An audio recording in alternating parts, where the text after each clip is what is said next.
La revolución no es dictadura. La gestión directa de las bases en el socialismo. Escrito de Luigi Fabri. La producción durante el proceso de cambio. Nosotros no negamos absolutamente la importancia del problema de la continuación e intensificación de la producción. Lo hemos dicho ya. Y repetimos ahora que ello debería ser resultado cuidadosamente para tener una norma aproximada sobre lo que sea necesario realizar, para evitar ilusiones y sobre todo para que todos adquieran plena conciencia de las dificultades que una revolución encontrará. Posiblemente aquí también los anarquistas participan del equívoco general entre todos los socialistas de ver las cosas bajo un prisma demasiado rosado. El único, tal vez, que entre nosotros ha reaccionado contra ese optimismo ingenuo ha sido Malatesta, sosteniendo que la revolución se convertirá, apenas victoriosa, en un problema de producción, pues no es verdad lo que algunos creyeron durante un cierto tiempo, que bastaba derribar al gobierno y expulsar a los señores para que todo se acomodara por sí mismo, para que haya medios de alimentación para todos hasta tanto se pueda volver pacíficamente de nuevo a vivir una vida tranquila. Sobre la disciplina del trabajo. Desde el primer momento nos encontraremos en la estrechez. Es preciso, pues, persuadirse y hacer comprender a la clase obrera, de modo que desde ahora esta idea se encuentre íntimamente ligada en la conciencia de todos a la idea de revolución. Que la revolución no debe y no puede ser una huelga general, propiamente dicha más que en los primeros instantes, y que casi inmediatamente los ferrocarriles y los navíos deben volver a circular y los trabajadores a producir los artículos de primera necesidad.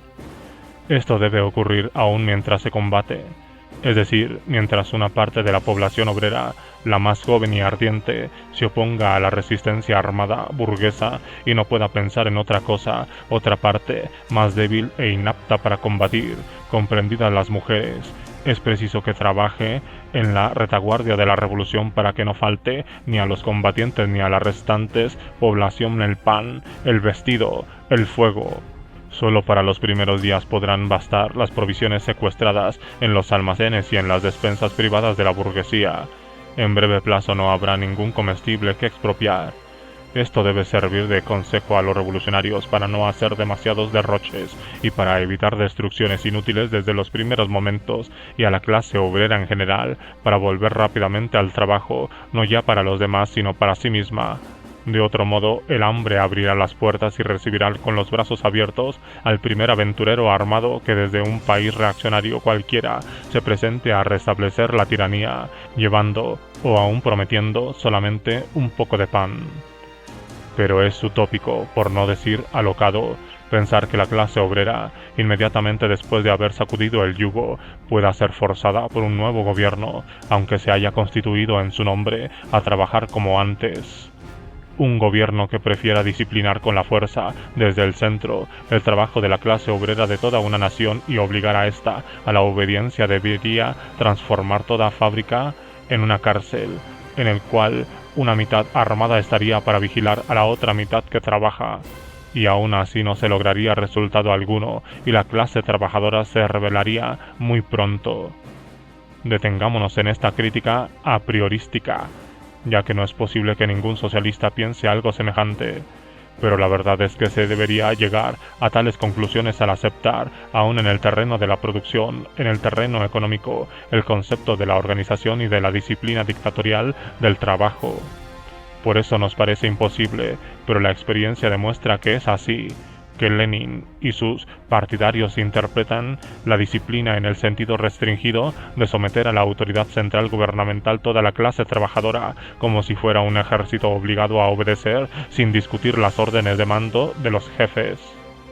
Porque si en lo que respecta al trabajo, ellos quisieran decir que en toda la fábrica, taller o granja de producción los obreros deben estar ordenados de modo que se obtenga el máximo de producción con un mínimo de esfuerzo y desperdicio de material, en eso tendrían razón. Solo hemos de notar que los marxistas tienen demasiada inclinación para conseguir este objeto a recurrir a la disciplina exterior coercitiva, a la autoridad imperativa de los dirigentes que ocuparían mañana en las fábricas el puesto de los actuales capataces, directores, etc., no exclusivamente técnicos. tales innumerables pequeñas dictaduras, tantas como sean los grupos de obreros trabajando en una misma producción, sería algo distinto e infinitamente menos opresivo, porque es más fácil frenar por la acción directa de los trabajadores que la dictadura estatal propiamente dicha. Pero también en esto creemos que los marxistas, si insistieran, se equivocarían.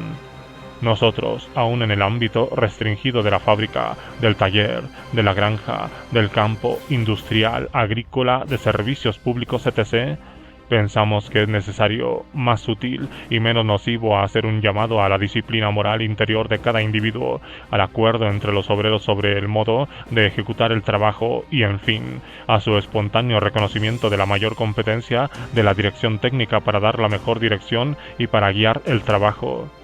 El ingeniero, en este sentido, es una autoridad legítima sobre los trabajadores, como el médico sobre los enfermeros, cuando tal autoridad no rebasa de su especial y exclusiva competencia técnica. Pero este espíritu de disciplina moral, de autogobierno como dicen los ingleses, vale decir la capacidad de la clase obrera para gobernarse a sí misma, no podrá formarse del todo. Los obreros no podrán adquirir suficientemente hasta tanto no sea posible moverse con libertad, experimentando las propias fuerzas al contacto con los hechos y gozando de plena independencia. La libertad se adquiere en la libertad y se afina y perfecciona ejecutándola libremente. Formas diversas dentro del socialismo. Es verdad también que la capacidad y el espíritu de disciplina moral o de autogobierno no se llegaría a formar espontáneamente más que con una extrema lentitud. Precisamente por eso es necesario desde ahora creado o estimulado y cultivado con la propaganda, la discusión, la preparación, primero mental y después material, a través de las varias formas de organización libre de la clase obrera y de los grupos revolucionarios. En este punto nos asalta las objeciones de algunos que, en especial porque están impresionados por el caso de Rusia acerca de las dificultades surgidas para la socialización de la tierra, piensan que pueden ser necesaria una autoridad central coercitiva, es decir, la dictadura, para forzar a los elementos campesinos al régimen socialista, para vencer su apego a la propiedad privada de la tierra, para realizar también en la campaña, de buen grado o por fuerza, el comunismo. Lo que sabemos nos parece que ha confirmado del todo una antigua idea anarquista, es decir, que si la violencia revolucionaria es útil y necesaria para vencer la organización burguesa y estatal, para destruir las organizaciones opresivas actuales, para hacer pedazos nuestras cadenas políticas y económicas, en la obra de reconstrucción, en cambio, la violencia se convierte en nociva, a menos que se trate de la necesaria para defender el trabajo reconstructivo de los ataques de la violencia exterior. No podremos por eso emplear útilmente la violencia contra aquellos que deben ser nuestros cooperadores, nuestros colaboradores en la sociedad comunista, para obligarlos a tal colaboración sin poner en peligro la existencia misma de la nueva sociedad. Obrando así construiremos el edificio sobre bases de arena y la primera sacudida lo echará por tierra. Derribado el Estado burgués y aniquilado el capitalismo, la reconstrucción social debe poder obtenerse por cooperación voluntaria, libertaria, a través de la persuasión y el ejemplo, a través de experimentos siempre más amplios y multiformes, y no obligadamente uniformes. ¿En qué medida será esto posible desde el primer momento? No lo podemos prever. Pero ciertamente no debemos nosotros mismos crearnos desde ya obstáculos artificiales, además de aquellos que inevitablemente surgirán al querer establecer un plan fijo y único de reconstrucción para ser impuesto por las buenas o por las malas. La tarea de la revolución es la de libertarnos de la tiranía del Estado y de la explotación de los patrones, la de salvarnos o defendernos de las tentativas de un nuevo gobierno o de nuevos amos, de quitar de en medio toda institución de poder y de impedir toda condición que permita o haga posible que un hombre pueda vivir explotando a otros, haciéndoles depender de él y trabajar para él. Esto es importante para la revolución y para el socialismo, que nadie más sea explotado ni trabaje por un salario dependiendo de otro que gane más. Obteniendo esto, estaremos ya en el socialismo.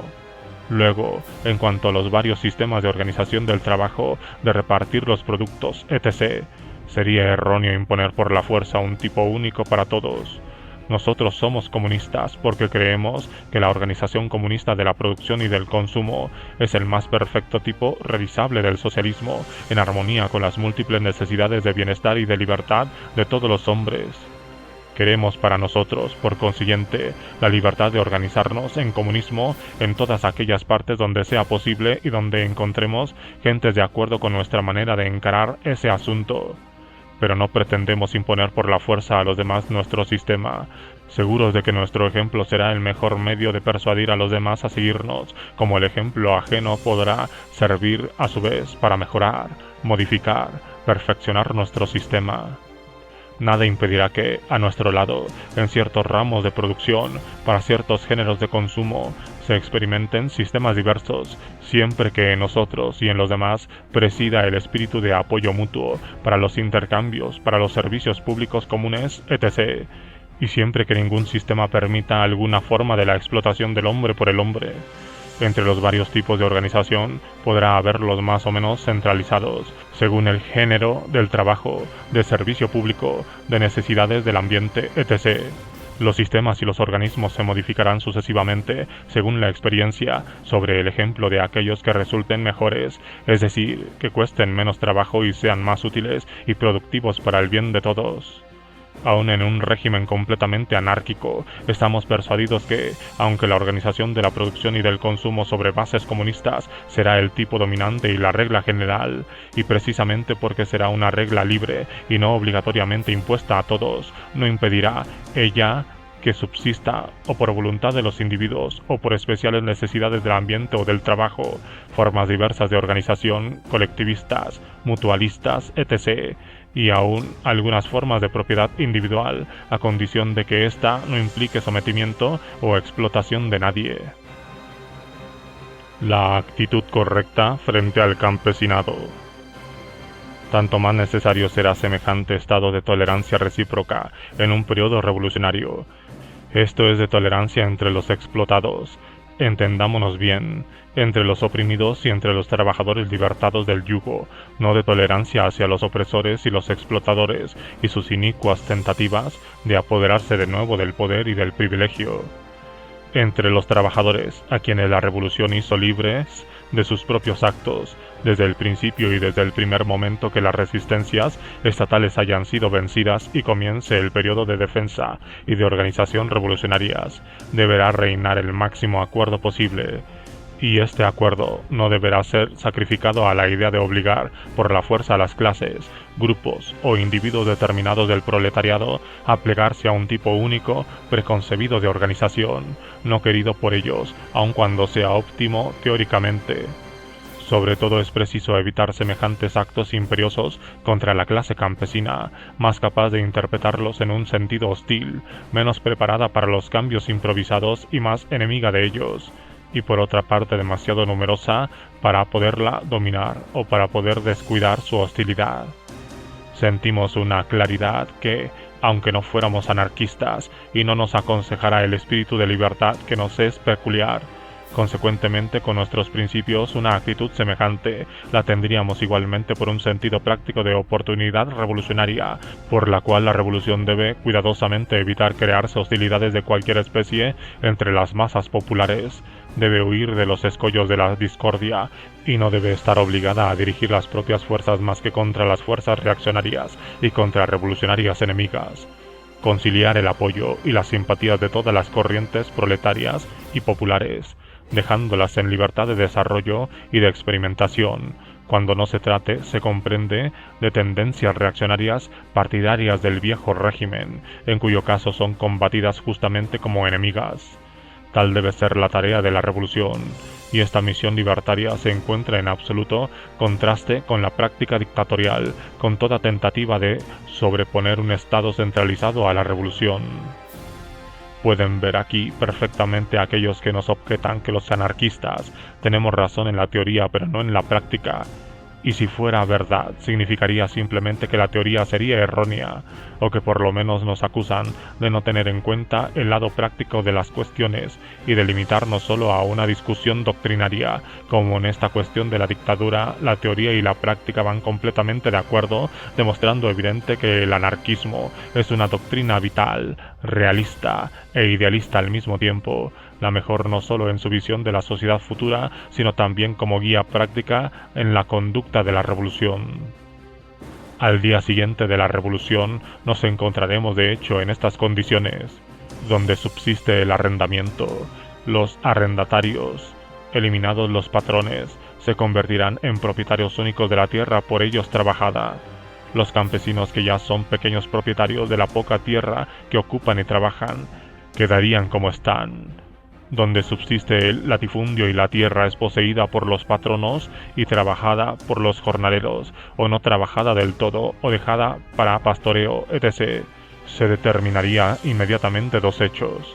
En las regiones más atrasadas, o donde la tradición de la conquista de la tierra perdura, los trabajadores de la tierra invadirían los campos y se los repartirán, donde al contrario, el hambre de tierra no se siente o se siente menos, donde las masas campesinas son más modernas, donde están desarrolladas las organizaciones de resistencia y las cooperativas campesinas, las granjas, las propiedades comunes, los vastos establecimientos agrícolas podrán inmediatamente ser organizados de un modo comunista. Ningún inconveniente habrá para que las cosas queden en este estado durante todo el periodo revolucionario. La pequeña propiedad territorial de reciente formación no podrá ser un obstáculo a la revolución, al comunismo de la ciudad o de otras regiones, desde el momento que no tendrá necesidad de obreros asalariados porque se bastará a sí misma. Y por otra parte, jornaleros y trabajadores de la tierra en cualquier forma asalariados no serán encontrados ya, o porque se han convertido en pequeños propietarios o que han sido absorbidos por los establecimientos agrarios comunistas.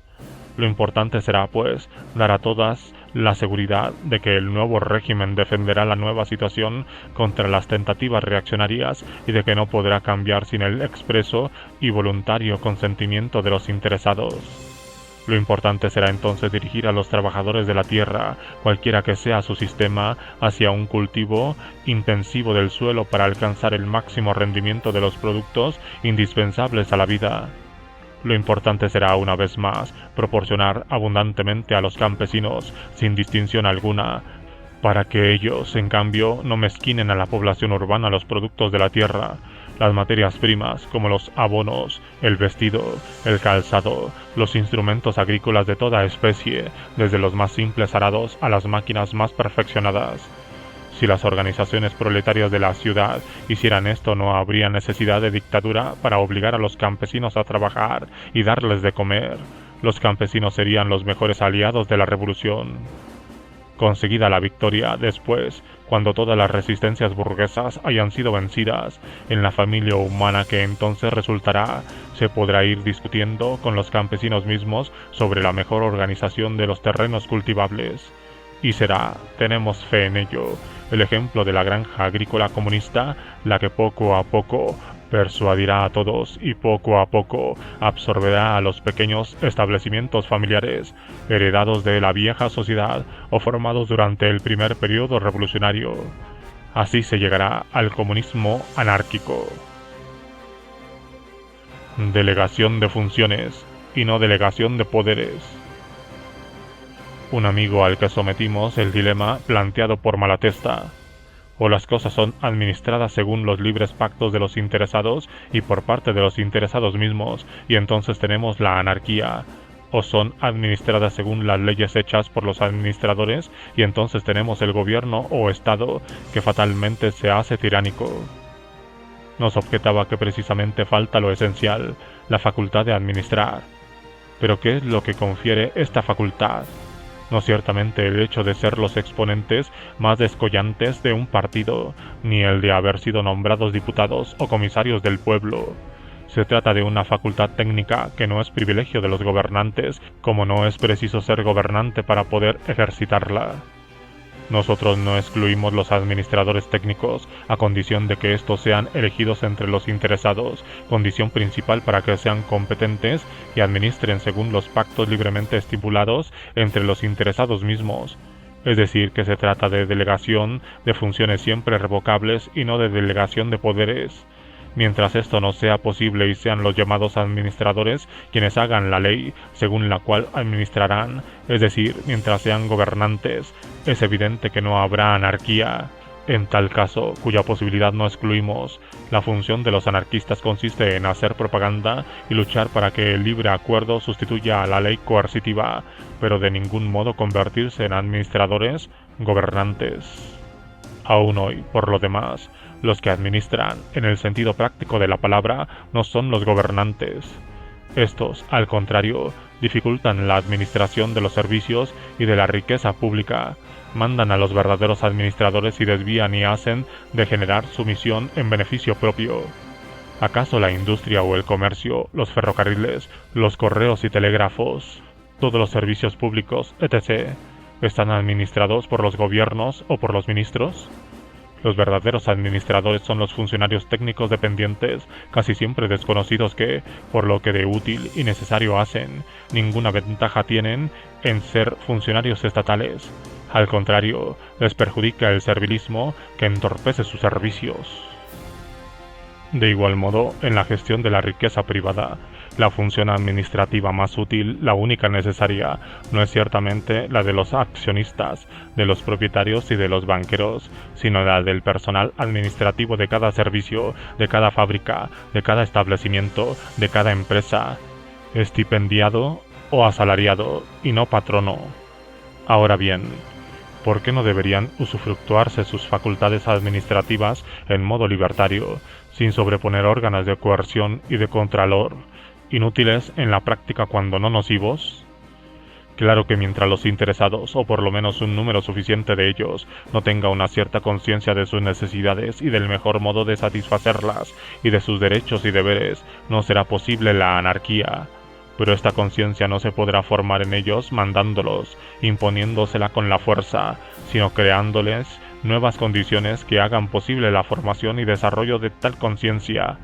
En la servidumbre no se forman hombres libres, fuera de las pequeñas minorías. Únicamente la libertad puede dar la conciencia libertaria a las grandes mayorías. Y he aquí por qué es necesario que haya, durante y después de la revolución, un partido que combata principalmente por la libertad, que conquiste y defienda la mayor suma de libertad para todos. Cierto que la libertad no es el único problema social importante y nosotros no queremos dejar olvidados los demás, pero es uno de los más importantes. Antes bien, nos parece que después del problema del pan es el más importante de todos. Hasta se podría sostener que el problema de la libertad está en primera línea si se piensa que el salario es una forma de servidumbre que, en sustancia, los patrones son los opresores, los enemigos de la libertad de los obreros a quienes explotan. Si se piensa que, si estuviéramos libres de la opresión estatal, si el gobierno no nos impidiera toda libertad de movimiento, pronto nos habríamos desembarazado de cualquiera otra opresión y resuelto todos los demás problemas. No sería difícil demostrar que cada problema social se reduce en último análisis a una cuestión de libertad. Mientras no haya libertad para todos, la oposición al gobierno, la oposición a la autoridad será la condición principal e indispensable de todo progreso. Al contrario, toda pretensión autoritaria y coercitiva, más o menos legalizada, tiende a detener cualquier clase de progreso, comprendido en el económico de la producción. Figurémonos entonces lo que ocurriría cuando la coerción tendiera a establecer por medio del centralismo un sistema único de trabajo y de producir. La imposición autoritaria de un tipo único de comunismo ordenada dictatorialmente por el Estado, mientras por una parte multiplicaría los enemigos de la revolución y podría determinar el fracaso de esta, por otra nos llevaría, aun en el caso de que triunfara el comunismo de Estado, es decir, a la creación de un patrono único y central, que resumiría las dos tiranías actuales, la del gobierno y la del propietario. Nos conduciría, por lo tanto, en la mejor de las hipótesis, a un fin opuesto a la anarquía.